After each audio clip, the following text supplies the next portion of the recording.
Bueno, acá estamos visitando a los muchachos de Malvinas Siempre, unos amigos que siempre colaboran con el programa. Me llevo a la mejor picha malvinera, estamos, bueno, mejor dicho, están cumpliendo unos 10 años y podemos encontrarlos en el barrio de Floresta, en la calle Joaquín B. González 974 y también por las redes sociales, en Instagram como malvinas.siempre y en Facebook como Malvinas Siempre. Así que como siempre te digo, gracias. Gracias, Mati. Gracias. Saludos a la audiencia. Vengan todos, Malvinas Siempre, la mejor ropa marinera. Bueno, queridos amigos, en un nuevo programa de Malvinas y sus protagonistas, en esta ocasión tengo el placer de entrevistar al coronel retirado, veterano de guerra de Malvinas, Diego Arreceiro. ¿Cómo estás, Diego? Bueno, muy bien, Matías. Un gusto estar con vos charlando y recordando lo sucedido en Malvinas, difundiendo un poco para que la gente que no estuvo y conozca hoy lo que sucedió allí. Y bueno, en eso. La verdad te agradezco por tu tiempo y sí, como siempre digo, la única forma de conocer las experiencias a través de ustedes, todavía están con nosotros, así que realmente es la única manera de, como le puse el programa, Malvinas y sus protagonistas, saber la verdad a través de ustedes. Sí, sí, para, para mí es un honor y un gusto poder hacerlo. Gracias. Bueno, como siempre voy arrancando para el que esté escuchando te conozca, te pregunto, ¿en dónde naciste y cómo ingresaste en el ejército? Bueno, yo nací aquí en Buenos Aires. Ujú. eh, y sin tener una vocación definida desde chico, siendo adolescente, terminando el secundario, en la época y el contexto en el que vivíamos en ese momento, la verdad que me sentí muy comprometido en formar parte del ejército, sobre todo por lo que se vivía, ¿no? Yo hice el secundario entre el 71 y el 75, Ujú. una época muy complicada, donde eh, había grupos guerrilleros que querían tomar el poder, como pasó en Nicaragua, como pasó en Cuba, y convertir en un Estado comunista a la Argentina. Y la verdad que yo quise tomar parte por defender a la nación, ¿no? Y defender nuestra bandera y que no sea reemplazada por una bandera roja comunista con la estrella comunista.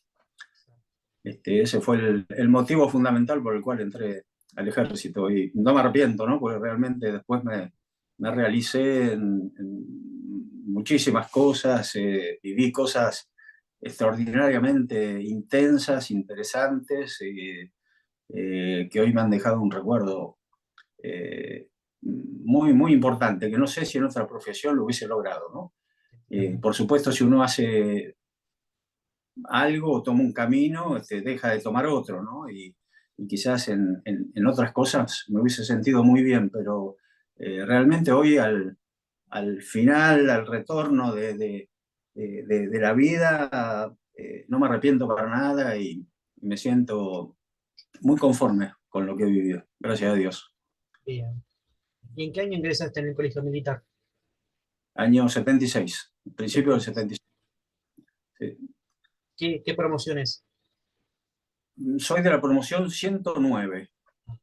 Yo me recibí, rendí libre el primer año Ujú. y ingresé a segundo año, con lo cual aceleré un poquito el proceso y me recibí unos meses antes, adelantado el egreso por el conflicto con Chile en el año 78. El 12 de octubre del 78 egresé, como subteniente del arma de ingenieros. ¿Por algo en especial elegiste esa arma? En realidad, cuando entré al colegio militar no conocía exactamente bien las armas. Fue como que la descubrí al ingresar, ¿no? Y Sí. me pareció súper interesante porque eh, si bien somos todos soldados, militares y estamos todos más o menos para lo mismo, Ujú. las distintas armas tienen características propias y son como especialidades, digamos, Claro. ¿no?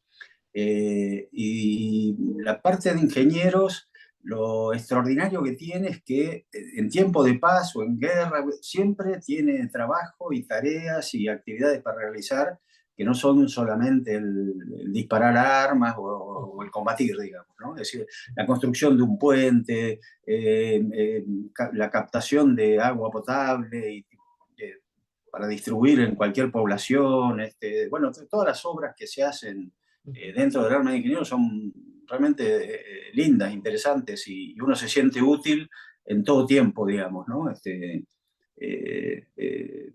Haciendo caminos, haciendo pistas de aterrizaje, haciendo puentes, haciendo barrios. Un montón de Bueno, funciones. muchas cosas aplicables a la vida cotidiana y no solamente a la guerra o al combate o a lo militar, como uno diría, ¿no? Entiendo. Y con este conflicto con el canal de Beagle que acabamos de mencionar, ¿dónde te tocó movilizarte? Bueno, mi primer destino fue Río Gallegos, el batallón de ingenieros 181, que estaba ya una unidad que no existe más, ¿no? Y en el Río Gallegos de aquella época, con muy pocos habitantes, muy desconectado del resto del país, como era la Patagonia en esa época, ¿no? A partir de ese conflicto con Chile es que se comenzó a mejorar toda la infraestructura, a llevar más gente, a llevar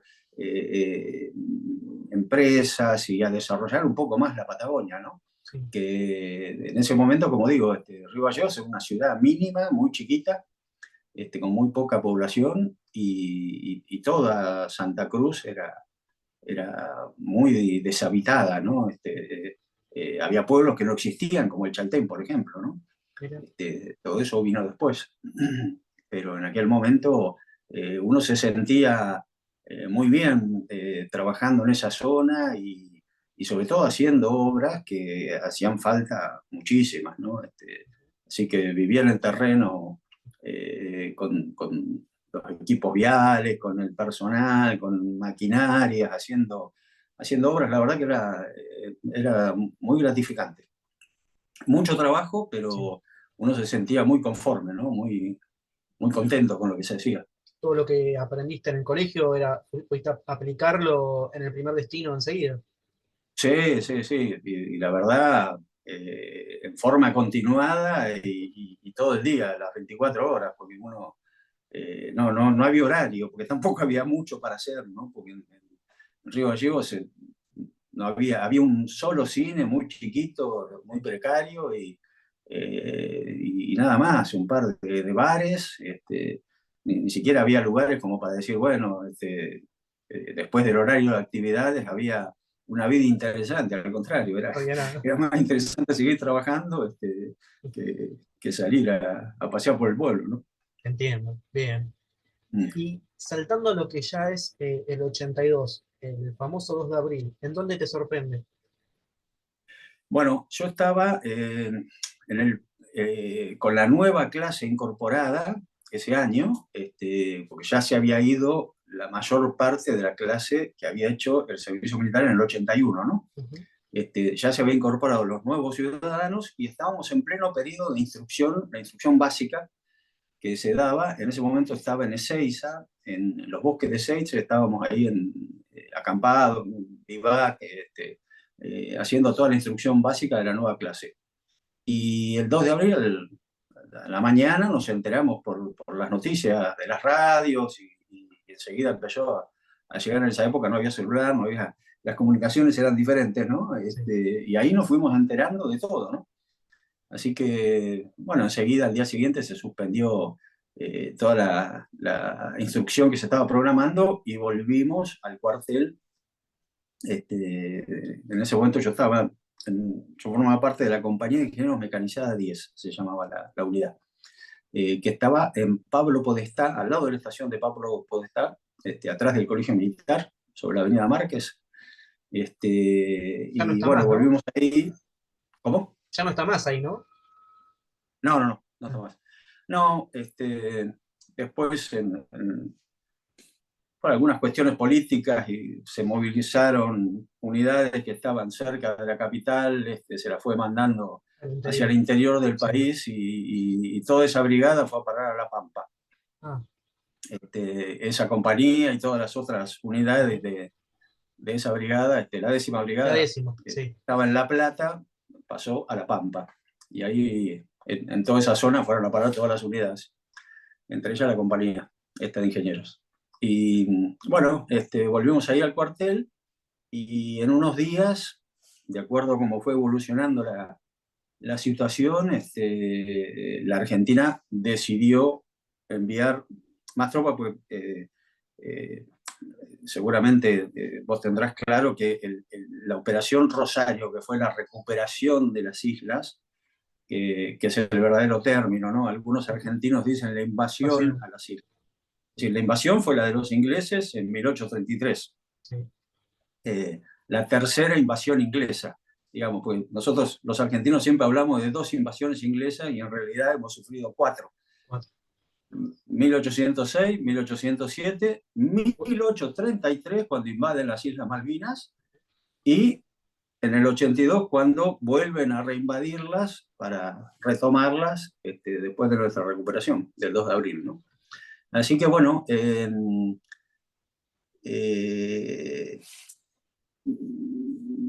la Argentina hace la recuperación de las islas y repliega todas las fuerzas militares que recuperaron las islas.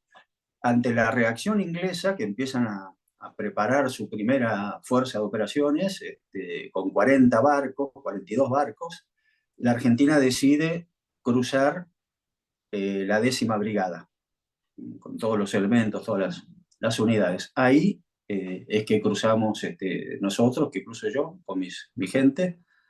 Tenía a cargo una sección de 45 hombres, 5 suboficiales y 40 soldados.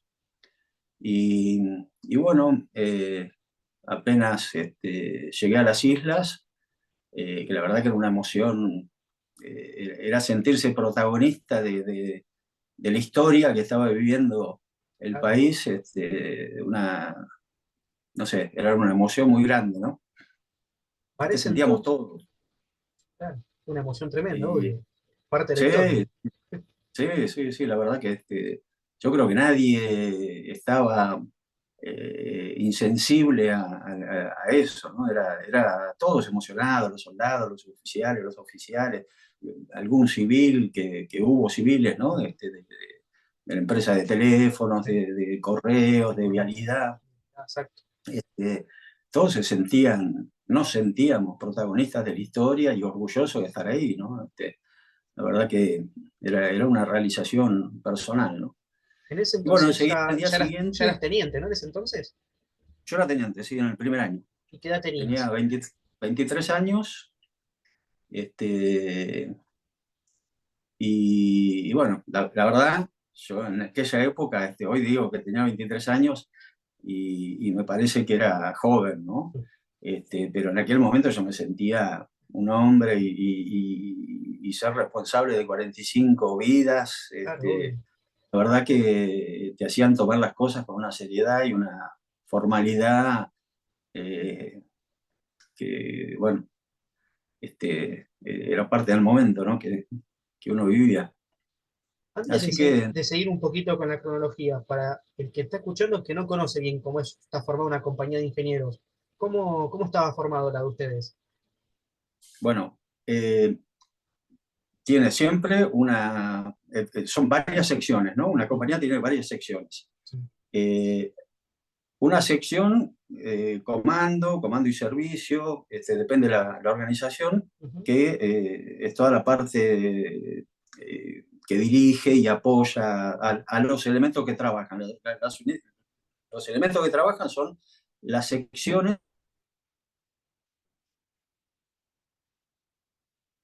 segunda sección. Había 13 días.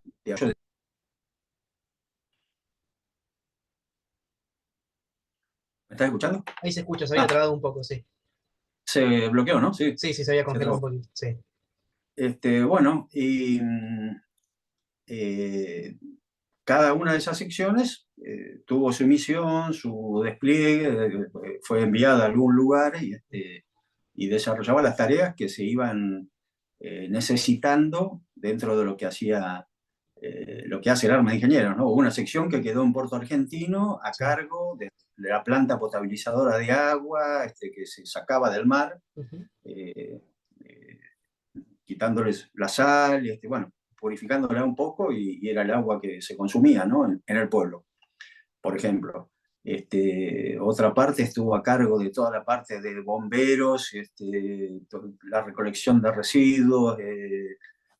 Bueno, y a mí me tocó ir en apoyo del Regimiento 7 de Infantería, que estaba desplegado en unas posiciones defensivas de protección de Puerto Argentino, digamos, ¿no? Hacia el noroeste, ¿Tu sección que cuál era? ocupaba, ¿cómo? ¿Tu sección cuál era? La segunda, ¿no? La segunda sección, sí, segunda sección. Y bueno, ahí pasé el desarrollo del conflicto hasta el 14 al amanecer, que recibimos la orden de repliegue, ¿no? Eh, y todo el tiempo que estuvimos ahí, bueno, desarrollamos fundamentalmente tareas de instalación de campos minados, que eran un poco las barreras físicas para contener un ataque o encauzarlo hacia el lugar que nos conviniera, ¿no? Y así que era todos los días ir a poner minas en el frente adelante de las posiciones del regimiento este. ¿Todas estas minas las trajeron ustedes desde el continente en una sola vez o fueron abasteciendo de a poco? ¿Cómo fue? No, nosotros cruzamos con todo el armamento y el material que normalmente usa el arma de ingenieros, ¿no? Así que cada unidad va con todo lo que normalmente usaría en las previsiones normales, ¿no? Yo igual estuve todo el tiempo allá adelantado en ese cerro, ¿no?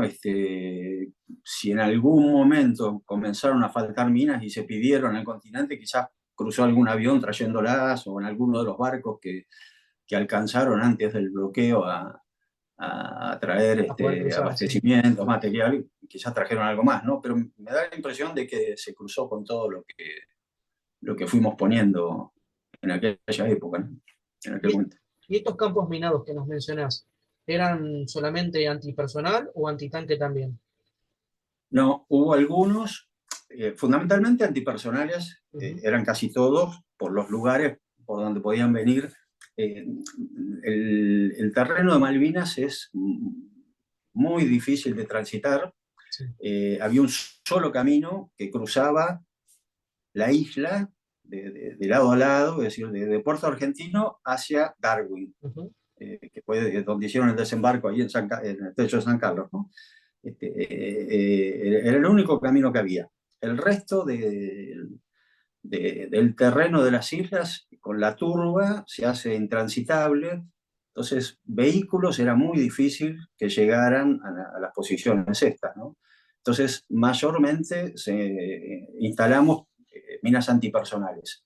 En alguna bahía, en alguna entrada de agua, por prevención de algún desembarco, anfibio o en botes que vinieran de algún lugar los ingleses, se colocaron campos minados mixtos, Ujú. con minas antipersonales y algunas antitanques mezcladas, ¿no? Eh, en una proporción que está prevista dentro de las técnicas de Todo notable. instalación, digamos. Sí, sí, sí. Y estas minas que nos mencionás, tanto las antipersonal y las antitanque, ¿qué características tienen? Bueno, todas las minas que se usaron en Malvinas, que fueron tres tipos o tres marcas, por Ujú, decir, sí, o de tres orígenes diferentes, todas eran minas de plástico, un nuevo tipo de minas que ya no eran las minas de la Segunda Guerra Mundial, todas metálicas, que producían letalidad en un gran número de gente ujú, y seguro que mataban al hombre que la pisaba. sí, Estas producían dejar fuera de combate al que pisara la mina, le volaba el pie, nada más, no lo mataba, y podía generar alguna herida leve a alguien que estuviera cerca. Pero en el nuevo concepto humanitario primero y después, en definitiva, quizás produce más inconvenientes en una organización armada, que alguien pise una mina porque hay que evacuarlo, quede herido, hay que atenderlo, hay que curarlo. Quizás complique más el muerto. la muerte directamente, ¿no? Pero bueno, es lo que se usaba en ese momento, que es lo que se sigue usando hoy, ¿no? Había minas españolas de una marca Expal, había minas argentinas producidas por fabricaciones militares y la infantería de marina había traído unas minas italianas. Esos eran los tres tipos de minas que había. Ya que Todas mencionaste, más o menos sí, con las mismas características y el mismo efecto, digamos.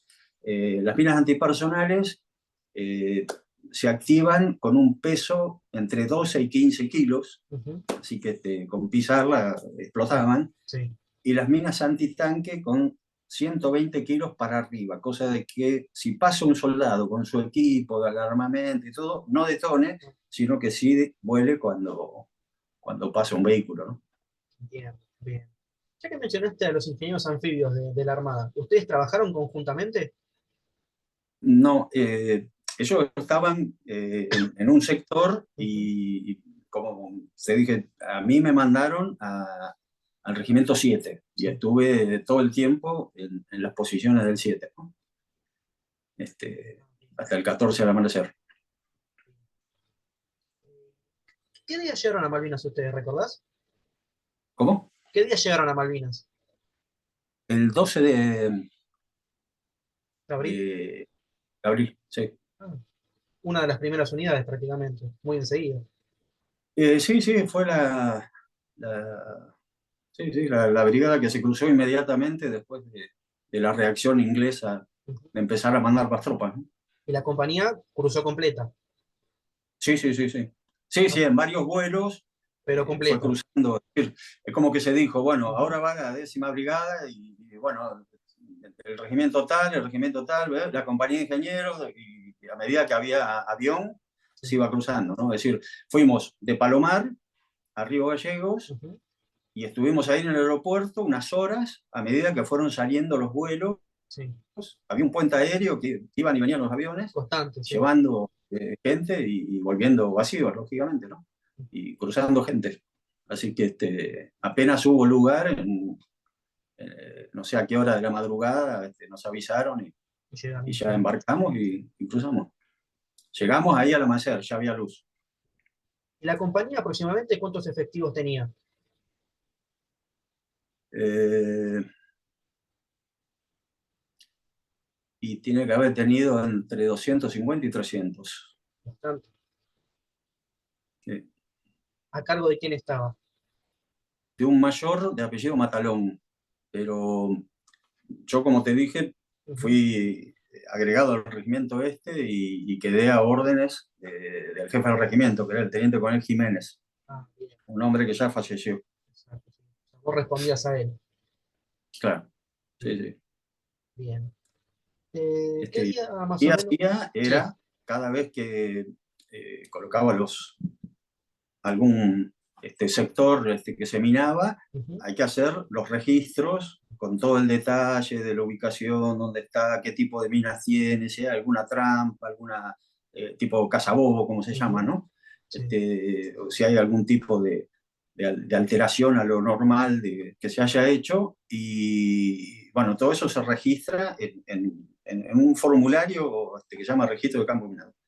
Eh, Todo eso se llevaba y se entregaba al oficial de ingenieros, que era un coronel, que él archivaba todo y actualizaba en los mapas, en las cartas militares, toda la información, ¿no? Estaba perfectamente registrado y registrado. controlado todo eso, ¿no? Y Bien. eso, de acuerdo a la Convención de Ginebra, como corresponde, después que se acordó el alto el fuego, el día 15 tuvimos una reunión con los ingenieros ingleses Ujú. que se iban a hacer cargo de los campos minados, a los que se les entregó toda la información, se les dio todo, se les aclaró y demás. Ah, bien. Todos esos registros sí o sí tienen que cederse. Quedaron en manos de los ingleses. Bien, Sí, sí, sí, sí, corresponde sí o sí hacer eso, ¿no? perfecto. Que de hecho se hizo. El Bien. coronel con la carpeta, con todo, y bueno, y ahí fuimos todos los oficiales que habíamos participado en alguna instalación de minas en algún lugar, ¿no? una consulta. Ustedes llegaron el 12, me dijiste. ¿Vos enseguida te fuiste para el London o estuviste un par de días en Puerto Argentino? ¿Cómo fue? Al día siguiente de Ah, estar enseguida. en Puerto Argentino, me mandaron a verlo al jefe de regimiento y Sí. ahí ya quedé, eh, a partir de ese día, quedé en ese lugar. ¿Y Y, y las posiciones ustedes dónde la pudieron hacer? y bueno, arriba del cerro, en el sector que me asignaron, y me dijeron, bueno, su sección va a estar en tal lado, Ajá. y a partir de ahí empezamos a armar lo que podíamos, porque, como te dije, es un terreno que no ofrece ningún tipo de cubierta, ¿no? La tierra es muy blanda, hay pocas piedras y no hay árboles, no hay nada. Así que, bueno, fuimos haciendo lo que podíamos. Y terminamos haciendo unos refugios, Ujú. sobre todo cuando empezaron ya los bombardeos y cañoneos, Sí. porque al principio estuvimos en carpa el primer tiempo, ¿no? Y bueno, cuando ya se inició el conflicto, tuvimos que armar con lo que pudimos y lo que encontramos y lo que conseguimos, armamos refugios y dormíamos dentro de esos refugios, que la verdad que aguantaron muy bien, ¿no? Usted, Porque sí, vos sabrás, te lo habrán dicho otros veteranos, el cañoneo y el bombardeo inglés era todo el permanente, de tiempo, todos sí. los días y a cualquier hora y, y permanente. ¿Ustedes tuvieron el famoso problema que me contó más de un veterano que cavaban un par de centímetros y ya brotaba el agua? En todos lados. En todos lados. Además, pasabas 2 veces por el mismo lugar y ya se armaban los charquitos. Increíble, Y no había forma de mantener los pies seco. secos. Yo, en una de las bajadas a llevar los informes estos y buscar más minas y cosas, medicamentos y demás, que más o menos una vez por semana bajaba al pueblo, ¿no? Estaba unas horas y volvía nuevamente a las posiciones. Me compré un par de botas de goma para turnar las botas de combate, los borseguíes que se llaman, tratar de mantener los pies secos de alguna manera, ¿no? Cambiándome las medias, cambiando las botas, dejaba una a la noche que se seque la otra, no había forma. No había forma. El otro día estaban igual mojadas y todo. Nosotros teníamos unas botas de combate muy buenas, pero muy buenas. Que tenían aceite de pata y qué sé yo, un impermeabilizante que no permitía el ingreso del agua, pero bueno, era tal la Con el, humedad con el terreno era muy que difícil. con los días ya Sí. era imposible. Igual los ingleses lo valoraban muchísimo y a los muertos nuestros y a los prisioneros les Le sacaban las sacaban. botas y se las ponían ellos, ¿no? Porque Sí. las consideraban mucho mejor que las Sí, nuestras. ellos usaban unos Las de, borceguíes de caña baja y encima pegados, se les despegaban enseguida. Mira, usaban, ¿viste las botitas que usan los ferrocarrileros, la Ujú. gente del ferrocarril? Unas botitas cortitas, como Ah, esas sí, viejas botitas de gamuza que se usaban sí, cuando yo era joven, ¿no? Bueno, unas botitas cortitas que llegan ahí al talón nada más. sí, Y sobre eso usaban, como los caballos de polo, una venda. sí. Ese era el calzado que tenían los ingleses. Para nada era eficiente en la humedad que había allá, ¿no? Con todo el Este, problema que conlleva tener los pies húmedos. o- no, aparte, vivir en las posiciones, una cosa era estar en Puerto Argentino, pero vivir en las posiciones ahí, cocinar en esos lugares, pobres los que estaban a cargo del rancho, ¿no? Porque primero era difícil llevar la comida hasta allá, Ujú. desde Puerto Argentino llevarla a las posiciones. Y después los cocineros, por más que se habían instalado algunas cocinas de campañas, ¿viste? Conseguir la leña para hacer fuego, Ajá. En Malvinas calentar, no hay árboles. y además hacer, ¿qué? ¿Viste? Siempre era un guiso, una sopa más o menos eh, cargada o no, a veces más caldo que otra cosa, y después salir a repartirlo. Vos imaginate lo que es repartir en todo un cerro, en el despliegue de las distintas posiciones, ir pasando los rancheros. Además, recuerdo momentos en que comenzaba algún cañoneo ¿viste? Y el ranchero hacía lo que podía, ¿viste? Y se cubría donde podía, y a veces el cilindro con toda la ración se le caía, se le volcaba en medio de los bombazos, y ese día ya la comida Se perdía. se complicaba, ¿no? Bueno, está el dicho que dice que un soldado come cuando el enemigo se lo permite. Sí, sí, sí, sí, sí, fue así, fue así. En esos lugares fue así. Sí, O sea sí. que con el paso del día ustedes fueron sintiendo que el tema provisiones, comida iba cada vez mermando más. No era que mermara porque no había, sino que Por la la dificultad logística. poder llevarla Exacto. hasta el cerro y poder cocinar y después poder distribuirla. Esa era la gran complicación que había. Yo, que tenía la facilidad de volver a Puerto Argentino una vez por semana como mínimo, me iba con un grupo de soldados siempre, llevábamos frazadas, una frazada cada uno, para volver con una bolsa tipo Papá Noel, Sí. trayendo refuerzo de comida, todo lo que podíamos juntar, medicamentos y las minas, que el motivo fundamental de la ida Eran las a minas. Puerto Argentino era volver a traer minas para seguir colocando de donde fuera, ¿no? Pero aprovechaba y llevaba más gente para buscar más comida y medicamentos también que siempre hacen falta. Tenemos un médico y un enfermero ¿En ahí la en la sección? posición. Ah, En las posiciones, pero en la compañía del regimiento de infantería. del Yo 7. estaba agregado a la compañía A del regimiento 7 de infantería. Ah, bien, bien. O sea que ustedes estaban tanto en London como en la parte de Wales. Yo estaba específicamente en Huelgas. Ah, en Waterloo. Ah, Bueno, sí. Fui adelante de London una vez, el para hacer, 11 de junio, para hacer los a trabajos. colocar el último campo minado que pudimos colocar. Ya los ingleses estaban muy próximos y bueno, al finalizar la instalación, no sé si confiado porque ya uno naturalizaba los bombardeos, los disparos, las explosiones y qué sé yo, cometí el error de reunir a la gente para volver, que los tenía todos Dispersos. desplegados, ¿no? Sí. Y ocultos, y bueno, ahí nos corrieron a morterazos los ingleses, y bueno, gracias a Dios no pasó nada, ¿no? Pero ese fue el último campo minado que instalamos, el 11 de junio. A la noche, el 11 de junio, se inició un gran ataque por parte de los paracaidistas a todo el frente del regimiento. Que esa noche cae London. En el amanecer del 12 cae London. Y creo que ahí, Nosotros, sí. sí, Que creo que ahí en no, London no, había, no, había otra compañía de ingenieros, ¿no? Otra sección de ustedes. otra sección a Ah, cargo del teniente Quiroga, Hugo ah. Quiroga, que él era ¿Compañero jefe tuyo? es un año más antiguo. Ah, Él era jefe de la primera sección de ah, ingenieros. Yo era jefe de la de segunda la sección de segunda. ingenieros. Y había otra tercera sección de ingenieros que quedó en otro lugar. Ah, sí, porque yo había escuchado que había ingenieros propios en London. Está bien, era la otra sección. La primera sección. Eso. Sí, sí. A mí me mandaron a Guaylas. A Wireless. Sí.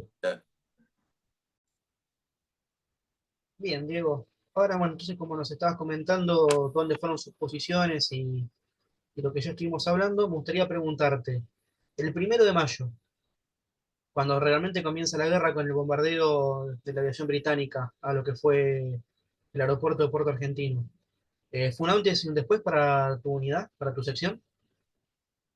Sí, lógicamente.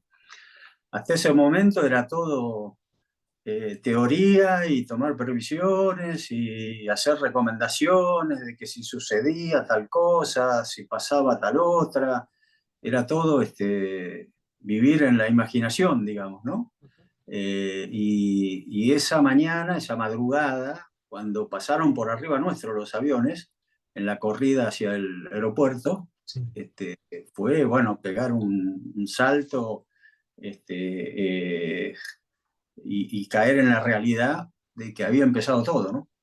Y ese mismo día ya tuvimos cañoneo naval, los aviones seguían pasando por arriba nuestro, y el objetivo era el aeropuerto fundamentalmente, no nos bombardeaban a nosotros, pero después sí empezaron los barcos, después de mediodía, a cañonear las posiciones, ¿no? Y eso se repitió sin parar hasta el final del conflicto, incrementándose cada vez más. En algún momento sí, aviones bombardearon, y después ya empezó la artillería de tierra, cuando ya habían desembarcado, Sí. que también cañoneaban, ¿no? Y con Así todo que, este fuego, ya sea naval, de artillería terrestre o ataque aéreo, ¿tuviste alguna baja en tu sección? no, mira, yo siempre digo que descubrí la mano de Dios en la presencia, en cada uno de los actos que fuimos viviendo, ¿no? Ujú. De los hechos que fuimos viviendo. Eh, yo siempre me consideré un católico, cuando llenaba un formulario, decía religión, y yo Ujú. ponía que era católico y todo, iba a misa, rezaba, pero eh, el descubrir realmente no sé, la profundidad que tiene el decir que uno es creyente y que cree en Dios y que Sí, Dios existe, y que Él nunca te abandona, lo comprobé en Malvinas. mira. Vos pensás que el Regimiento 7 es la unidad que más bajas tuvo de todas las fuerzas que tuvieron allá. Ujú. Y mi sección fue la única que salió entera, completa, sin heridos, sin muertos, sin nada, sin nada. Increíble. Y te digo, ese último campo minado, que eh, yo mismo hoy lo pienso, y no sé cómo no tuvimos bajas. Salieron de las posiciones los camilleros, enfermeros, a ayudarnos para llegar de regreso, y preguntaban por los heridos, a ver si había quedado alguno tirado por ahí, todo, y no, Nadie lo volvimos podía todos, creer. y no, ni nosotros lo podíamos creer, ni nosotros. La verdad que pero bueno, yo creo que la mano de Dios estuvo muy presente acompañándome, era Ujú. lo que yo le pedía todas las noches. Me acuerdo, tenía una cruz, que la agarraba y rezaba todas las noches pidiéndole a Dios que, bueno, que protegiera a mi gente, y que en todo caso, si tenía que suceder algo, me pasara a mí, ¿no? No a ellos. Y mi gran alivio dentro de la pena que cuesta, que uno trae, que cuesta dar la vuelta, ¿no? O quitársela, de volver derrotado, un poco el alivio, el consuelo es ¿no? El no tener alguien a quien lamentar, ¿viste? Ujú. Del cual vos eras responsable, ¿no? Entiendo. Bien. Ahora me gustaría preguntarte, llega la orden, a ustedes les llega la orden de armar un campo minado. ¿Cómo era el paso a paso? ¿Cómo estaba formado ese campo? ¿Cómo era la tarea de ustedes? Y bueno, había que ver el lugar, cómo era y qué es lo que se pretendía, digamos, ¿no? Porque la idea de los campos minados no es una cosa que uno va y la deja y se acabó. Ujú. Se hacen en base a lo que se prevé en la forma de defender cada lugar, que Sí. cada terreno es diferente, ¿no? Ujú. Entonces, por ahí se hacía en algún lugar que no se podía proteger un campo minado para que el enemigo no entrara por ahí, Ujú. digamos. O en otro lugar para encauzar el ataque enemigo, y que puedan entrar fácilmente por un lugar donde se los pudiera neutralizar, ¿no? Entonces, primero tenés que ir a ver el lugar, Ujú. y en la idea de lo que se pretende hacer, ¿no? Y bueno, en base a eso es la cantidad de minas que se colocan, la forma en que se las colocan, y qué tipo de minas también se colocan, ¿no? Como te dije, en algunos casos hubo que poner campos minados Mi- mixtos, en otros antipersonales nada más, pero todo en función de lo que se pretenda hacer, ¿no? Y más o Este, menos, un campo sí. minado, ¿qué extensión tiene más o menos? No, el panel minado lleva 48 minas y tiene, no me acuerdo ahora el frente exacto que cubre, ¿no? Pero deben ser unos 30 metros de frente, De frente. de 20 metros, entre 20 y 30 metros de frente. ¿Y en profundidad? Y la profundidad son 6 líneas de minas. Ah. Se colocan con una cinta Sí. distanciadora que tienen anillas y bueno, ahí se van colocando y se hace todo con una combinación. Al extremo de cada cinta hay 3 números, del 1 al 3 de un lado y del 4 al 6 del otro. Sí. Entonces, vos al diagramar el panel minado, se saca un número y eso hace que las cintas no siempre queden todas alineadas, porque si no quedan Alineadas. todas las Sí. minas alineadas, ¿viste? Es un camino Sí. que si justo embocaste el camino de casualidad, Pasaste de largo. claro, Sí. no cumple el efecto. Entiendo. Entonces, se hace eso para que queden desiguales, Ujú. digamos.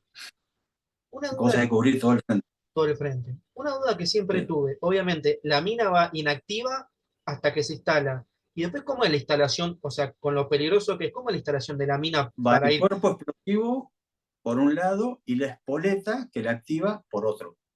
Entonces, se colocaba el cuerpo, se hacía el pocito, se colocaba el cuerpo, se le sacaba un taponcito que tenía en el medio, a rosca, y en ese mismo lugar, en ese mismo edificio, y a rosca se colocaba la espoleta. Y ahí ya A queda rosca, activa. la espoleta es lo que lo activa. Lo otro es nada más que explosivo. Explosivo nomás. Un alto explosivo que no Sí. detona fácilmente con La cualquier manipulación. iniciador. Ah. Tiene que tener un iniciador determinado, que es el que está preparado en la espoleta. Entonces, ahí armás todo y le sacás el seguro a la espoleta. Y a partir de ahí ya quedó Activo. listo para explotar. Ah, bien. Y las espoletas y sacar el seguro, ¿eso lo hacían los propios soldados, o sea, o eran los suboficiales? Un poco y un poco. Ah, Depende bien. del lugar y depende de la cantidad de lo que hubiera que hacer. Ah, o sea, Ese último estaban bien campo minado. capacitados los soldados. Sí, sí, no, los soldados, mirá, lamentablemente por cuestiones políticas, después del 82 empezó con todo el cuento de los Ujú. chicos de la guerra, los Claro, sí. pobrecitos, que los soldados eran leones, eran tigres, no sabés lo que eran, no Ujú. sabés lo que eran. Tenían el mismo ánimo, el mismo empuje, el mismo deseo de vencer al enemigo inglés que cualquier militar de carrera. No, los soldados estaban recontra comprometidos con todo y orgullosos de estar allá. Y hoy se sienten orgullosos de haber Ujú. participado, ¿viste? Y se ofenden Cuando cuando dicen los chicos. tratan de pobrecitos, Sí. que los chicos y qué sé yo. Esas son cuestiones políticas vergonzosas de algunos dirigentes políticos nuestros que en lugar de pensar en la causa nacional y una cuestión argentina del país, juegan su ideología antimilitarista Sí, obvio. Sí. que tanto mal nos ha hecho Ujú. en todos estos años, ¿no? Mirá cómo estamos y mirá lo que éramos en el 82, 83. Sí. Éramos un país que funcionaba, que caminaba para adelante, que había vencido al enemigo comunista Ujú. que asoló Sí. Sí. todo Latinoamérica. El único país que cayó en manos del comunismo fue Nicaragua. En Ujú. todos los demás países lo neutralizaron a los movimientos guerrilleros y nosotros que tuvimos de los más virulentos y los más poderosos movimientos guerrilleros, lo logramos vencer y bueno, lamentablemente se ha buscado en todos estos años desvirtuar Sí. las verdades, ocultarlas, mentirlas, presentarlas de otra manera y bueno, una de ellas es mostrar a los chicos como víctimas Exacto. de un gobierno que los llevó a la guerra, Ujú. cuando en realidad la Argentina se puso de pie frente al enemigo inglés, Ujú. que, que- que hoy todavía nos pone el pie encima y bueno, lamentablemente se miente sobre la historia, ¿no? Por eso Pero es bueno, muy importante la cohesión del grupo. Y yo me acuerdo de haber visto en internet dos fotos de tu sección, que estás vos con tus soldados. Y sí, sí. es un grupo muy unido. Están en unas posiciones, no sé bien exactamente dónde estaban ustedes en esas dos Y fotos. Bueno, todas las fotos que andan circulando son Sí. las que, gracias a Dios, pude recuperar. Es decir, yo me llevé mi equipo de fotografía y bueno, fui sacando, Ujú.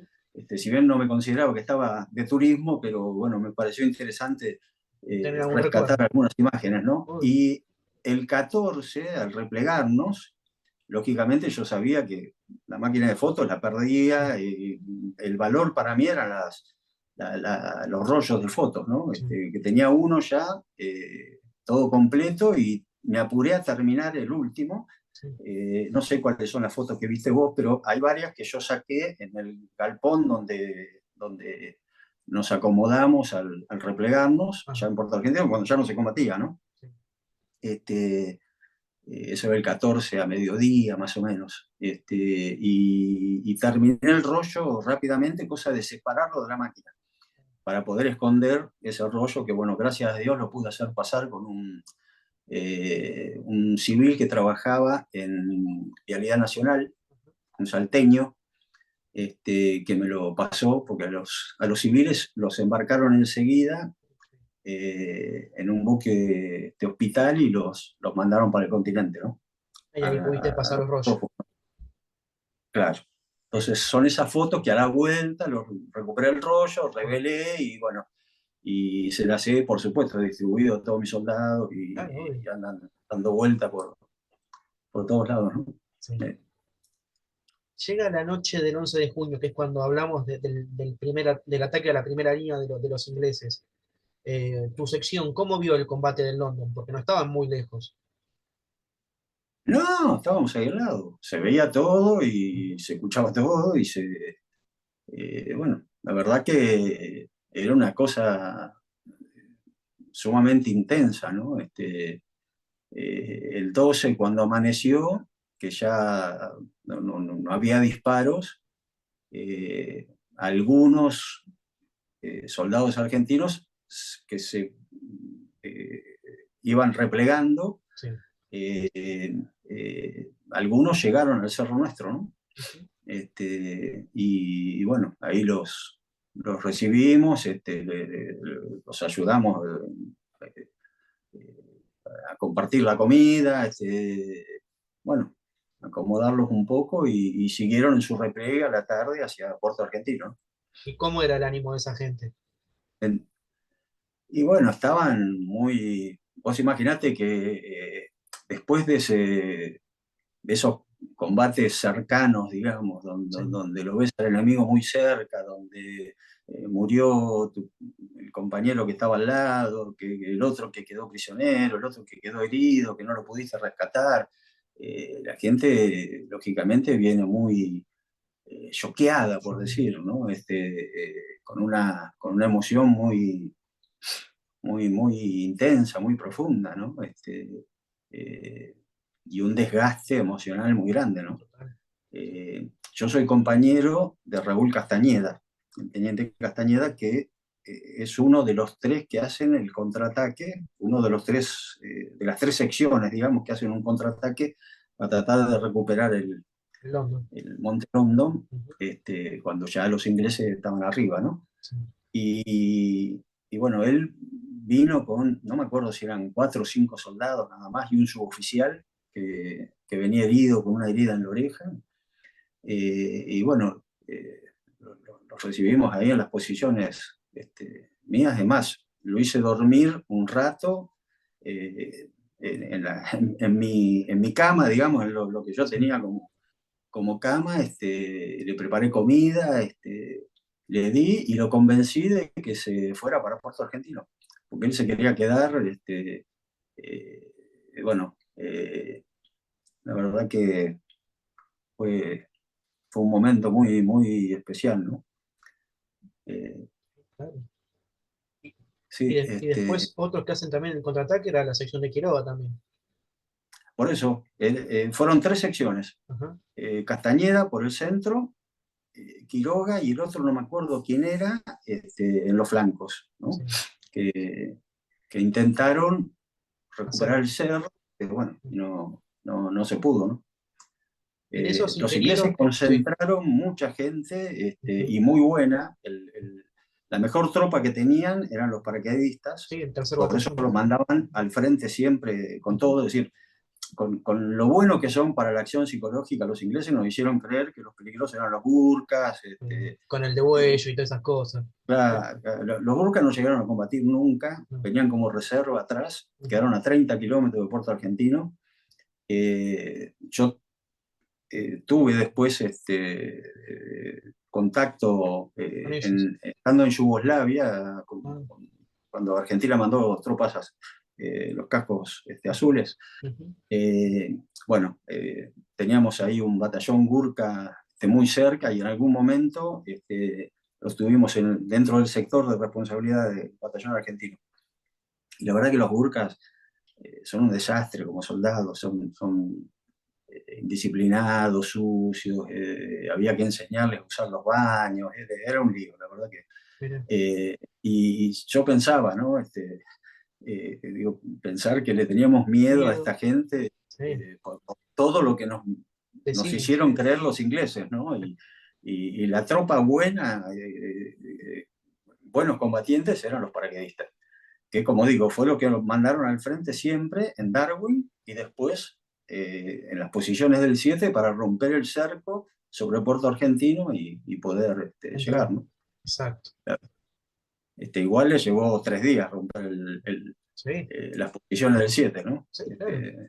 Desde el 11 a la noche hasta el 14 al Pues, amanecer, y no les resultó tampoco ellos también tuvieron varias fácil, bajas, ¿no? obvio. No fue gratis. No. Ellos tuvieron muchas bajas, entre muertos y heridos. Ahí. La misión, justamente la misión del tercer batallón era atacar London y esa misma noche Wireless. Y con las bajas Sí, que sí. tuvieron en London tuvieron que frenar porque no podían proseguir ese ataque. No, no, no, claro, claro. Ujú. Sí, sí, fue así. Y bueno, después vino el alto el fuego, la pena de ver bueno, que no se había podido cumplirlo con lo que uno anhelaba, ¿no? Que era mantener recuperadas las islas y volver orgulloso al continente, ¿no? Digo, En el fondo, quedar prisionero para mí fue golpe un fuerte. cierto alivio porque por lo menos se demoraba un poco el enfrentar cara a cara a los amigos, la familia, a la gente que en algún momento te había despedido deseándote lo mejor, ¿no? Bien. Y que a la que uno emocionalmente se sentía como comprometido a darles un resultado favorable, ¿no? Como en deuda, ¿no? Se podría ya decir. Y sí, y sí. Es un sentimiento que por lo menos a mí me acompañó hasta no hace mucho tiempo, ¿no? Ujú. Esa pena de la derrota, de no haber podido cumplir con lo que uno mismo anhelaba, ¿no? Y deseaba. Claro, te entiendo. Y que bueno, qué sé yo, quizás la historia del casco me hizo cambiar un poco algunas cosas o ver las cosas desde otro punto de vista, porque con lo que te dije hace un ratito de que la política hizo tanto mal a la causa Malvinas, digamos, uno se, se tuvo que callar muchas cosas Sí, y como encerrarse en uno mismo, ¿no? Entre los recuerdos tristes, penosos, la misma pena de uno mismo, pero los compañeros, los amigos muertos, eh, qué sé yo, y encima encontrarse con los compatriotas que te decían un montón de cosas y todo ese ambiente condenatorio a la ujú. gesta en la que vos te jugaste la vida y tanta gente se jugó la vida, ¿no? Y que es una causa nacional, uno dejó de hablar y se encerró, digamos. A mí el tener que hablar del casco me hizo eh, destapar un baúl que yo tenía, yo digo, hago siempre la alegoría de que era un baúl cerrado con varios candados y que lo tuve que abrir de pronto y empezar otra vez con los recuerdos y las cosas y los Sí, relatos y no es los fácil. hechos obligado, ¿no? Ujú. Y en el fondo creo que me hizo bien, ¿viste? Porque Sí. es hasta sanante, un Ujú. poco poder hablar, comunicar, y veo que en estos últimos años, no sé si por un efecto de que las comunicaciones son fáciles hoy en día y que uno puede armar esta entrevista y colgarla en YouTube o en donde Ujú. sea, o transmitirla, y ya no hay tanto control y posibilidades de que se diga esto o no se diga aquello. Claro. A mí me pasó muchísimas veces de conocer gente que me pedía que fuera al colegio del hijo a hablar, a Ujú. contar la historia de Malvinas. Sí, sí, cómo no. Y cuando la maestra, la profesora, lo que sea, avisaba, pedía autorización, que sé yo, de la instancia superior le decían que no. Es decir, si era soldado, podían ir a hablar. Si era militar, No. no. Directamente no. Estaba prohibido.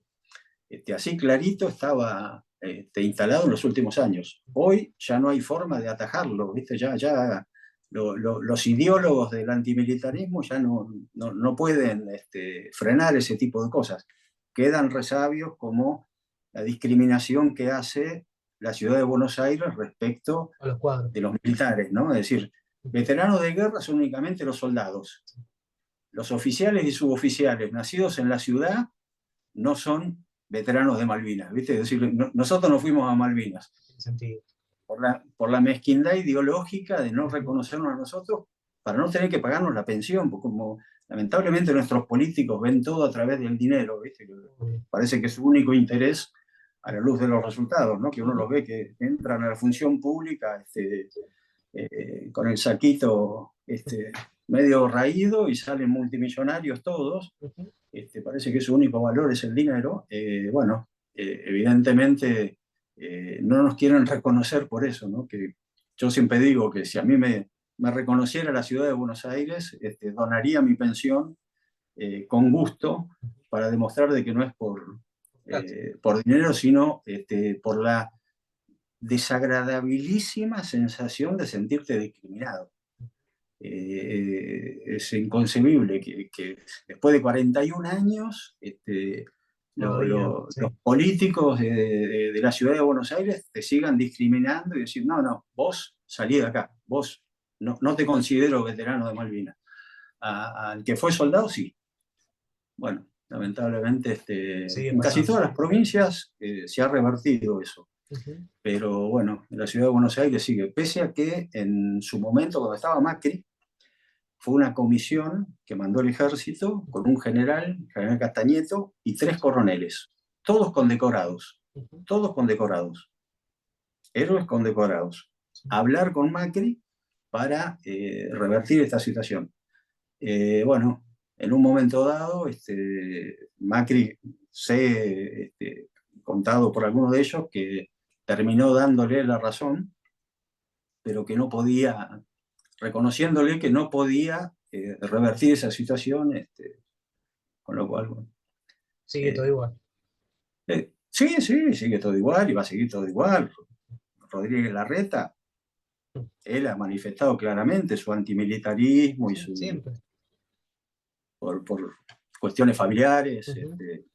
Tuvo algún pariente que estuvo Del del otro otro lado. lado, entonces, lógicamente, jamás le daría la consideración de veterano o algún beneficio a algún militar. Algo. Entiendo. Este, pero bueno, qué sé yo. Entiendo. Para mí, quizás es más importante contarte de Ujú. que yo soy nacido en la ciudad de Buenos Aires, y la ciudad de Buenos Aires no me da la consideración de veterano por una cuestión ideológica. Y me siento totalmente tranquilo. A Ujú. mí, que no me interesa que me den la plata, Sí, sí. Si eh, no, sí. eh, lo puedo decir con tranquilidad. Eh, ni Macri ni Rodríguez Larreta podría decirme a mí claramente que lo que yo te estoy diciendo. Ujú. Entiendo. Es una gran tranquilidad emocional poder hablar de acuerdo a lo que uno siente y no lo que conviene Hablar ni libremente, nada. obvio. Eh, Bien. sí, sí. Bien. Así que bueno, Yendo un poquito a lo que es la historia del casco. Te hago una consulta. Ustedes también, la noche del 13, antes de la rendición, ustedes obviamente se replegaron con todo lo que quedó del 7, pero ahí también ustedes tuvieron que combatir o recibieron ese fuego famoso de artillería en el repliegue y se fueron para Puerto Argentino. Fundamentalmente fue fuego de artillería, no combate cercano. Ah, Así nos fuimos replegando, sí, ya rodeados y con un fuego muy fuerte, sí. pero muy fuerte, porque nos tiraban del hondo, nos tiraban de enfrente, nos tiraban de los barcos, Ujú. y bueno, se fue ordenando el repliegue en distintas posiciones hasta que, bueno, terminamos en Puerto Argentino. ¿Pero por qué? Porque todo el arco defensivo, donde estaba el regimiento 3, regimiento 6, en el ala izquierda, digamos, del 7, Ujú. hacia el oeste, eh, y hacia Tumbledon, donde estaba el BIM 5, Sí. bueno, todo eso fue cayendo Ujú. y todo se fue replegando. Y bueno, ya el 7 iba a quedar aislado, sin apoyo en ningún lado, ¿entendés? Sí. Entonces, bueno, se le fue ordenando El repliegue. replegarse, lo, lo que iba quedando. Y después Este, tengo entendido que ustedes como ingenieros se quedaron un mes más, ¿no? ¿Es así? sí, los ingleses, después de esa reunión que te dije, donde Sí. fue coronel, el oficial de ingenieros de toda la operación Se le Malvinas, entregaron los planos que contaste. entregamos toda la información, bla, bla, bla, bla, bla, bla. Los Sí. ingleses, en lugar de permitirnos volvernos con el resto de los prisioneros argentinos, Ajá. nos dejaron aparte y desprendidos del resto, con la excusa de que, sí, lo que nos dijeron en ese momento, ¿no? Que por cualquier consulta íbamos a quedar ahí, lo que nosotros nos quedó como que un día más, 2 días más, y después nos íbamos de vuelta. A los Y no, oficiales nada más. de ahí oficiales y algunos suboficiales Ah, que habían trabajado en la instalación de los campos. directamente, ¿no? Sí. Sí, sí, sí. Hubo un oficial que se quedó voluntariamente viendo que subalternos de él no había puesto campos minados, Ajá. pero se quiso quedar por decir, yo no me puedo volver habiendo Sí. subalternos míos, y él casi no trabajó, ¿no? Con los campos Ujú. minados porque no tenía idea de dónde se habían puesto ni nada, pero Sí. a veces venía y acompañaba, nada más que por acompañar, digamos. Sí. Y después, bueno, los que nos quedamos fuimos los que habíamos instalado las minas. Y bueno, así pasamos todo un tiempo hasta que sorpresivamente los ingleses nos apuran a terminar el señalamiento que se estaban haciendo en ese momento, porque al principio se empezó a trabajar sobre las minas, ¿no? Y a Ujú. levantar algunas minas y demás. Comenzó a haber accidentes y al tercer accidente se suspendió el levantamiento y ingresar, digamos, a los sectores minados. Lo que se empezó a hacer después fue un alambrado alrededor y un señalamiento de los sectores, que quede bien claro ¿Dónde para estaban? que no. Claro, porque además ya había empezado a nevar y todo, y la verdad que trabajar sobre las minas era primero muy difícil Sí. detectar esas minas y sacarlas, ¿no? Ujú. Se puede hacer únicamente si vos tenés todos los registros y tenés las cintas distanciadoras como las que se usaron en ese momento, ¿no? Que se instalaron. Entonces volvés a armar todo Sí. y desarmás sobre el lugar exacto donde está cada una de las minas, ¿no? Porque después encontrarlas es complicado. Hay unos detectores, Más al ser de plástico, como nos contaste. claro, Ujú. claro, el detector lo que te hace es señalarte cuando hay un cambio de volumen en el material que está Sí. barriendo. Entonces, de la tierra al plástico hace un pip, ¿viste? En el borde. Ujú. Cuando termina el plástico hace otro pip, ¿viste? Y así más o menos tenés que ir ubicando, pero también puede ser una piedra, puede ser una lata, Sí, puede ser no, cualquier cosa. sí. No te da la seguridad. Es muy complicado. Y ya viendo 10, 20, 30 centímetros de nieve encima, se puso imposible la remoción de las minas, ¿no? Y además ahí me imagino a eso sumarle el clima, pues si está nevando, los grados bajo cero van a cada vez peor. Sí, no sabés lo que es. No, no sabés lo que es. En uno de los últimos trabajos que hice, que íbamos, hubo una costa, que fueron varios kilómetros, bueno, habíamos minado y iba, viste, adelante poniendo unos piquetes de hierro altos, y atrás iban viniendo otros sobre lo que yo pisaba, los mismos lugares donde pisaba en la nieve, ¿Había iban ingenieros británicos viniendo. también? Venía un ingeniero británico, Ah, pero tipo como seguridad y responsable del sector, ah, digamos. Venía armado, él no trabajaba. Éramos los argentinos los que trabajábamos.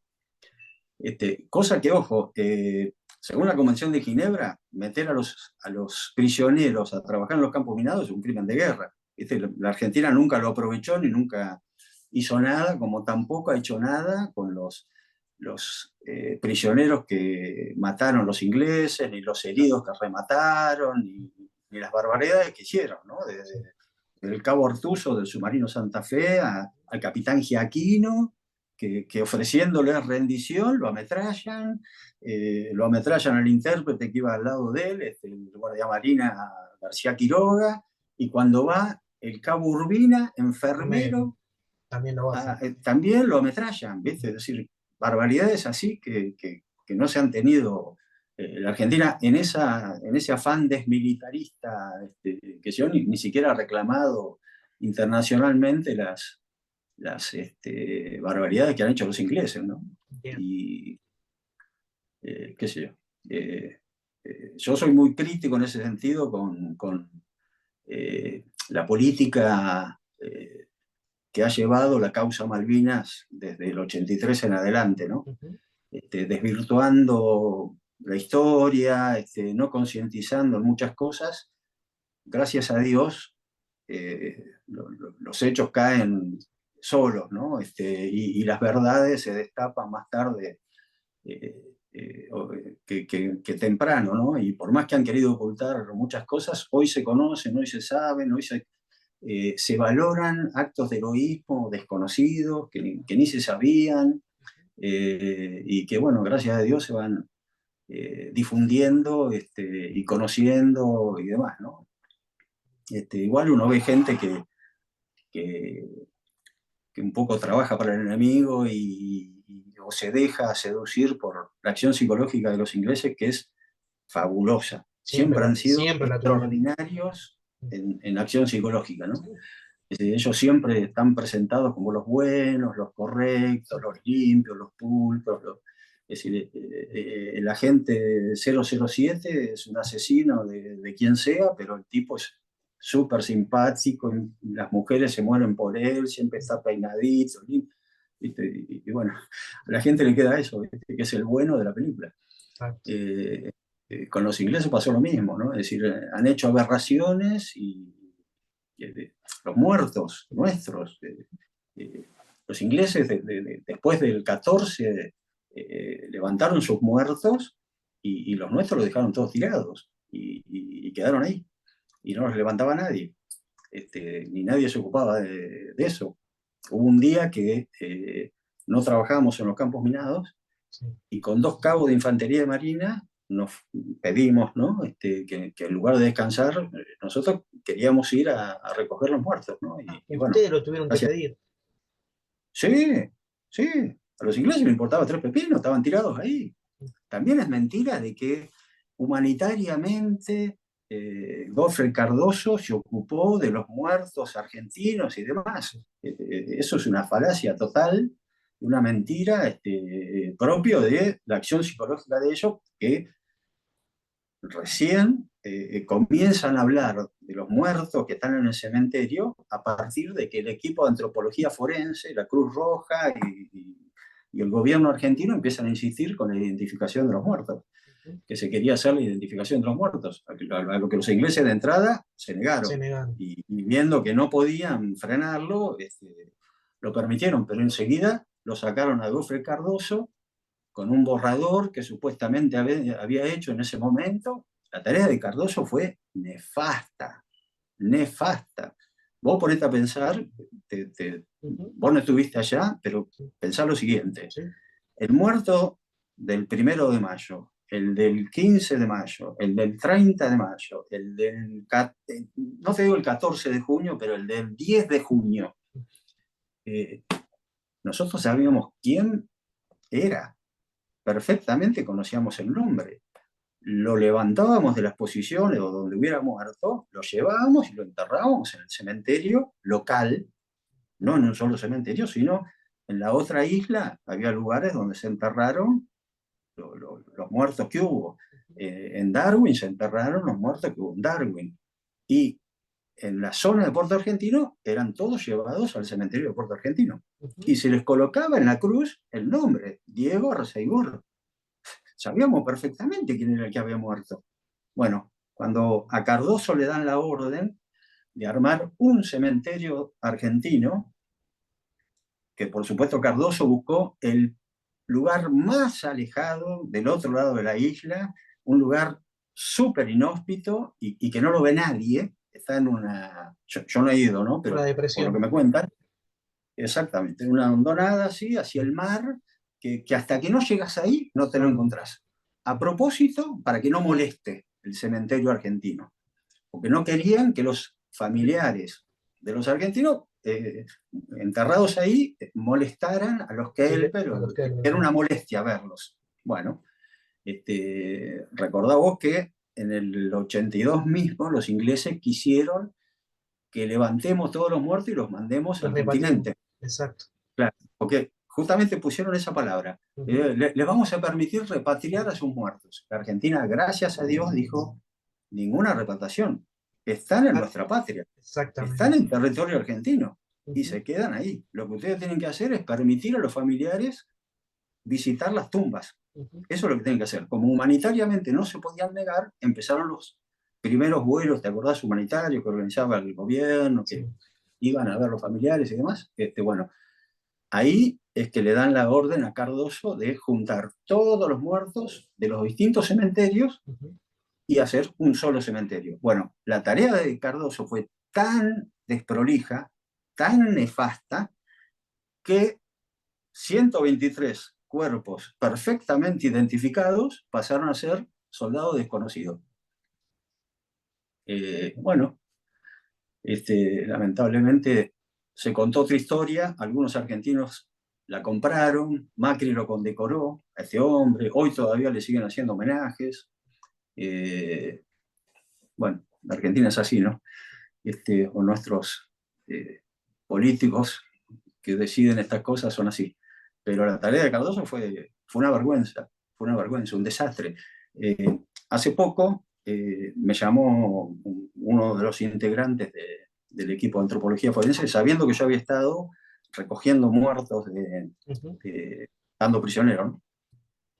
Para ver si le podía dar información. Bueno, me convocaron para si podía aportar información, porque hay un soldado del Regimiento 7 que no aparece por ningún lado. ¿Por qué no aparece? Porque han mezclado tumbas, han hecho un desorden total, además de perder los nombres, muchos cuerpos, pero también han mezclado cuerpos. De hecho, hay una tumba que tiene un soldado que no tenía nombre, que ya se lo identificó por el ADN de la familia, pero en la misma tumba había otro cuerpo más de un hombre que está enterrado e identificado en otra tumba. Entonces, la pregunta es, ¿quién está en esa tumba? Claro, porque el convenio que se hizo con la Cruz Roja y demás es únicamente levantar las tumbas que no tienen nombre y trabajar sobre esos cuerpos. Así que ahora va a haber que hacer otro arreglo para poder destapar todas las otras tumbas, porque han aparecido casos así, por ejemplo. Hay otra tumba que tiene 3 cuerpos. Hay otra tumba que tiene el nombre de un soldado de Fuerza Aérea que murió el 1 de mayo en el primer bombardeo, qué sé yo, y hay restos de 5 personas. Eh, esa fue la tarea extraordinaria de Goffre Cardoso y su gente, a la que tanto se valora y demás. Fue un desastre y un desprecio total por los muertos argentinos. Un desprecio total por los muertos argentinos. Lógicamente, cuando se empezó con este trabajo, ahí los ingleses, que saben lo que hicieron, armaron todo esto y empezaron con todo el cuento de que Goffre Cardoso iba y le revisaba los bolsillos, él mismo lo ha dicho, le revisaba los bolsillos para ver si tenían alguna identificación. ¡Mentira! ¡Mentira! Cardoso encontró todos los cuerpos enterrados. No tuvo que andar por el campo buscando ningún cuerpo, ni nada por el estilo, ni revisando ningún muerto. Él contrató gente de empresas funerarias de Inglaterra para hacer ese trabajo, que fueron a las islas a hacer ese trabajo, bajo las órdenes de él, lógicamente, ¿no? Él estaba a cargo de todo eso. Pero para nada estuvo él buscando cuerpos en el terreno. Muy Estaban diferente todos perfectamente enterrados. muy diferente a todo lo que se sabe, lo que se cuenta. Sí, sí, sí, por eso hay que decirlo. Es decir,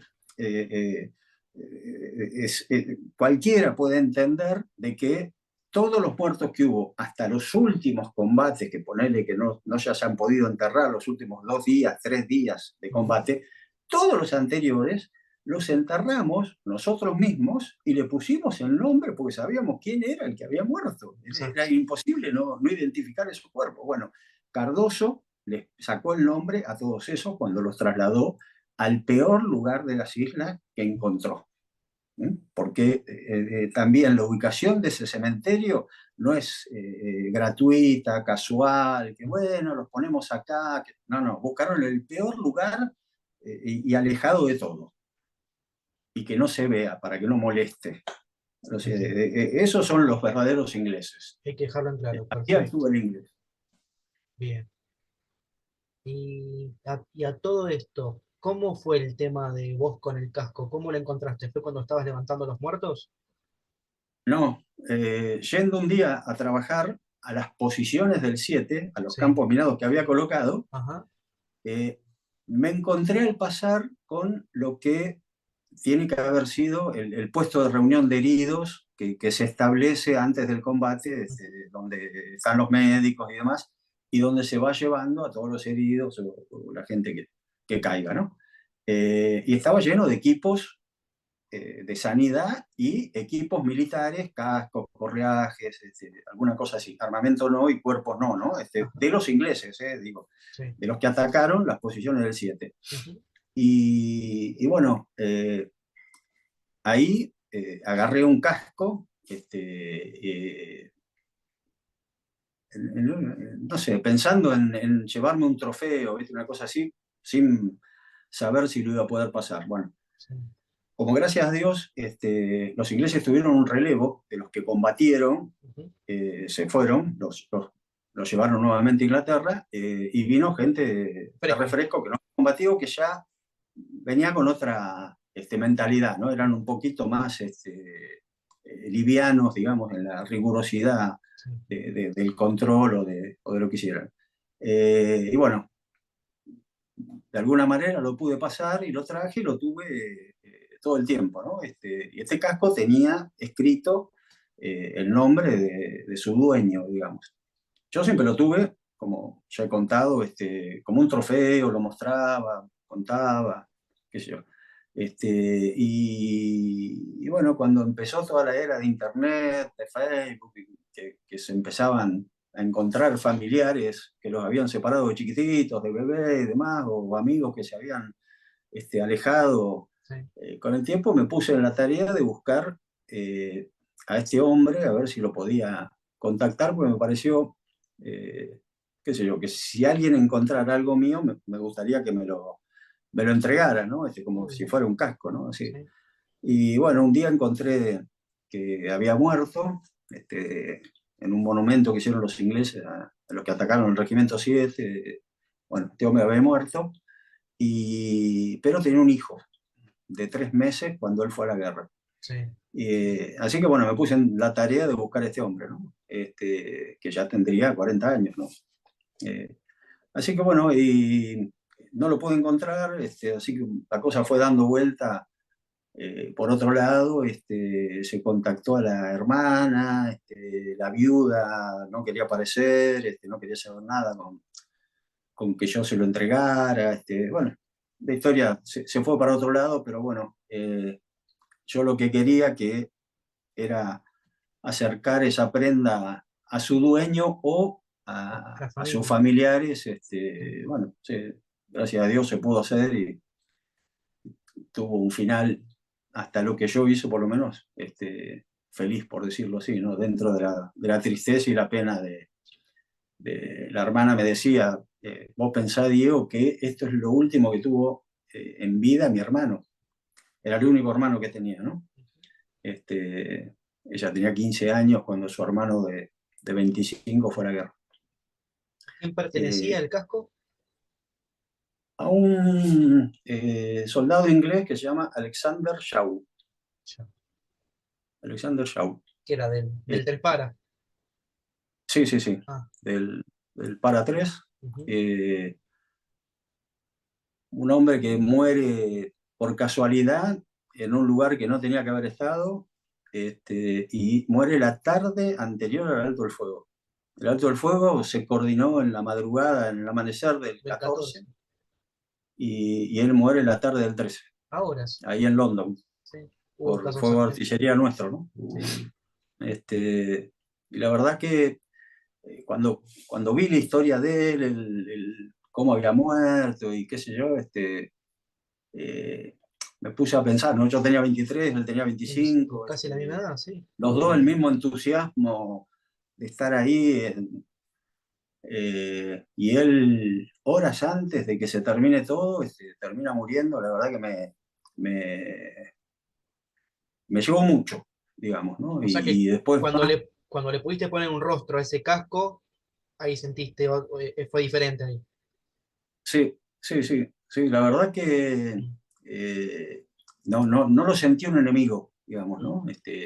Que para mí el casco era el trofeo de un enemigo caído. Caído, Yo sí. no sabía si estaba muerto al principio, ¿no? Ujú. Pero bueno, después cuando ya me enteré que estaba muerto, ya la cosa empezó a cambiar, digamos, ¿no? Entiendo. Y al profundizar un poco más la historia, ¿viste? Y todo, la verdad que eh, siento una gran como pena, ¿no? Ujú. Y de mi negativa total a ir a Inglaterra, me propuse ir a la tumba de él a poner unas flores, no sé, a rezarle una oración. No lo pude hacer al final, pero bueno, hasta eso me hizo cambiar, ¿no? Entiendo. Mi postura sobre ir a Inglaterra. ¿Y en dónde se encontraron con la hermana? ¿Acá en Argentina? No, no, no, no, la invité a ver, es decir, el tema se complicó porque los ingleses primero le dieron un carácter oficial y lo manejaron todo a través de Cancillería, ¿no? Ujú. Yo que lo quería mantener en reserva, que no se supiera ni mi nombre ni nada, que ni se conociera esta situación, eh, por otras personas se le dio difusión y bueno, tuve que empezar a contarla y a difundir la historia. Eh, y se combinó con los ingleses de hacer la entrega en el regimiento de paracaidistas 3. Sí. eh, yo pretendía que la viuda o el hijo lo recibieran, Ujú. ¿no? Ahí me encontré con una historia bastante triste, personal de ellos. Ujú. La viuda estaba totalmente enemistada con la familia de Alexander. Sí. ¿Por qué? Porque a los 6 meses se va con otro soldado, eh, pierde contacto con la familia, le cambia el apellido al hijo, por eso que yo nunca lo pude encontrar. Bien. Una cosa nefasta. Y cuando se enteró que yo había dicho que, pese a mi negativa de ir a Inglaterra, iba a ir Ujú. porque quería poner flores en la tumba y quería entregar personalmente Ah, a la viuda el casco. Bueno, ella me mandó a decir, dijo a las autoridades inglesas que ella no iba a recibir nada de ningún argentino, sí quería el casco, sí quería el casco, pero no quería recibir nada de un argentino y pidió que levanten los restos del marido de la tumba donde estaba Sí. y lo manden a Malvinas, para que yo no pueda ir a poner flores. Una maldad total. Y bueno, terminó todo en un tema judicial entre la familia, la viuda y demás. Solución salomónica, levantaron los restos de Alexander, lo sacaron del cementerio ahí local, del pueblo donde vivían, y lo llevaron a un cementerio militar a 150 kilómetros. Y la tumba, bueno, y el casco, digo, que lo quería la viuda, los compañeros de Alexander, a través de otras personas, me empezaron a avisar de que ella ya lo tenía vendido a los coleccionistas, que ese casco con la historia que había tenido valía bastante plata y qué sé yo. Así que bueno, se complicó la cosa y no pude ir a Inglaterra porque además los ingleses armaron una situación diciéndome de que yo había hecho una apropiación ilegal de material bélico británico. Con lo cual, de Cancillería me recomendaron no viajar a Inglaterra porque me iban a agarrar de las pestañas y llevar no me iban a meter preso, pero sí iba a tener que contratar un abogado Sí, inglés, un tribunal, algo de ese. domicilio, bueno, perder tiempo y plata para Ujú. solucionar la situación. Así que bueno, no pude viajar a Inglaterra con mi señora, que íbamos a ir juntos a la tumba de Alex, y bueno, la historia terminó de otra manera, no como me lo había propuesto. Y como era entendible para, no sé, para lo que pensamos los argentinos, ¿no? Entiendo. Evidentemente. Y cuando, Pero bueno, eso fue otra cosa. Te quería decir, ujú, respecto a los soldados, que en algún momento uno hablando ujú, se olvida que sí, la verdad que los soldados, lejos de ser esos chicos de la guerra, demostraron en muchísimos hechos y hay muchos relatos ujú, para difundir sobre el heroísmo de los soldados y el valor de los soldados y para nada esa situación de chicos indefensos, ni mal instruidos, ni nada por el estilo, ¿no? En principio, los ingleses incorporan a sus soldados a los 16 años. sí, Y en Malvinas hubo soldados, que inclusive aparecen en algunas filmaciones, hay uno que derriba un avión nuestro, un A4, y lo entrevistan así que, y el tipo tiene 17 años, 17 años. Sí, hubo soldados de 16 y 17 años, los nuestros tenían 19 o 20, porque ya habían hecho el servicio militar y fueron incorporados. movilizados y después fueron. Y te digo siempre se habla de los muertos ingleses, el que primero figura es el teniente coronel Jones. Ujú.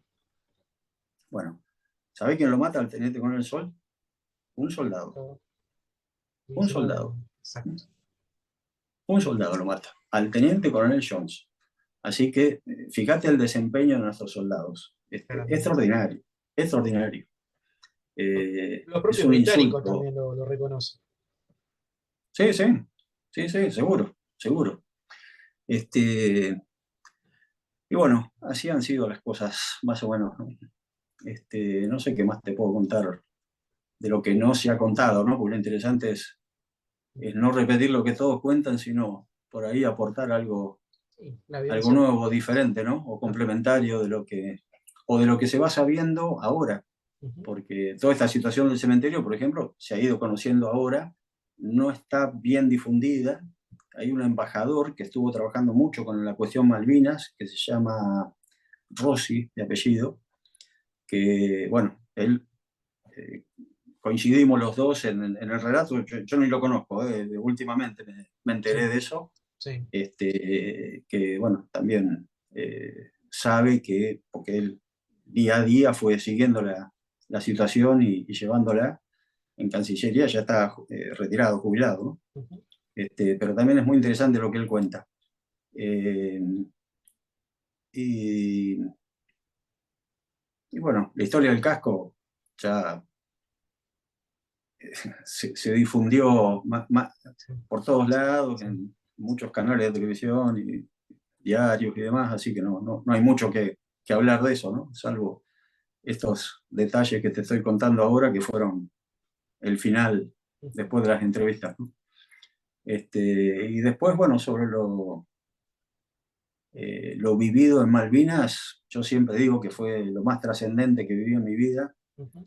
Eh, Fue un antes y un después. Yo creo que uno, si bien va creciendo paso a paso en la vida y a veces un poquito más rápido de acuerdo a las experiencias, yo creo que Malvinas a mí me hizo crecer, eh, no sé, la cantidad de pasos de golpe muy grande. Eh, y no lo considero para nada negativo, ¿no? Si bien hay recuerdos muy tristes, hay cosas que a veces te alteran emocionalmente en cuanto a la angustia que te pueden generar, ¿viste? De pensar en amigos eh, yo tuve un oficial muy amigo que se había casado un año antes, y se había casado con una viuda. Encima, pobre mujer, 2 veces enviudó, y que cuando yo me iba a Malvinas me despedí de él, él estaba en otra unidad, frustrado porque no podía ir, al final fue y a los 2 días de estar murió en un enfrentamiento, era comando, eh, y siempre lo tengo presente, además del cariño que le tenía, del afecto de camarada, era una persona extraordinaria, ¿no? Y es decir, tendría que haber seguido vivo, se había casado, había formado una familia, eh, no sé, cosas que te cuesta asumirlas, ¿no? O resignarte a que son de esa manera. Eh, los 4 soldados del campo minado, ¿viste? La obra Campo Minado, ese campo minado lo instalé yo con mi sección, ¿viste? Y la verdad que cuesta a veces digerirlo, ¿no? Digerirlo. Pasarlo, sí. Cosas así, ¿no? Pero bueno, son cosas de la guerra y yo agradezco haber participado. Me hubiese sentido muy mal como militar de no haber podido ir. Tengo el gran consuelo y la alegría de haber podido traer a todos mis soldados, a todos los hombres que tuve a cargo vivos. Hoy creo que estaría muy mal de pensar en que alguno quedó. Siempre diría que fue una orden mala mía, una equivocación, una mala apreciación, y aunque vos no tuvieras la culpa, ¿no? Aunque le haya caído un bombazo Siempre te sin queda. tu culpa, pero bueno, siempre te sentirías responsable, ¿no? Y no obstante, creo que hoy estamos mucho mejor que el 1 de abril en cuanto a la conciencia nacional, en cuanto a la unión que nos da a todos los argentinos Malvinas, porque pensemos como pensemos, nos enfrentemos en otras cosas, en Malvinas estamos todos conscientes y convencidos de que las Malvinas son argentinas, de que es una causa nacional y que nadie renuncia a eso, ¿no? Más Sí, tarde o más temprano, por el medio que sea, ojalá no sea violento, las Malvinas tienen que volver a ser parte de la nación argentina, ¿no? un patrimonio, exacto. Los ingleses devolverlas y pedir perdón por el daño que hicieron, por las vidas que cegaron y, y el daño que hicieron, en definitiva. Pero bueno, ojalá. No Esperemos, creo que sí, lo vea yo, pero esperemos que en no algún creo que lo momento vea, pero bueno, quizás desde arriba alguna vez me alegre con esto, ¿no? entiendo, Diego. La verdad fue un placer enorme conocerte y poder charlar con vos, saber un poco de tu historia, además de lo que se podía leer en alguna noticia del casco, siempre hablar personalmente es diferente, así que realmente te agradezco por tu tiempo. Yo te agradezco que me permitas difundir estas cosas, contarlas y bueno, y tu compromiso con la causa también, porque tu tarea es muy valiosa. es muy valiosa. Vos sos un argentino importante entre todos los argentinos. No cabe duda, porque tu tarea es trascendental.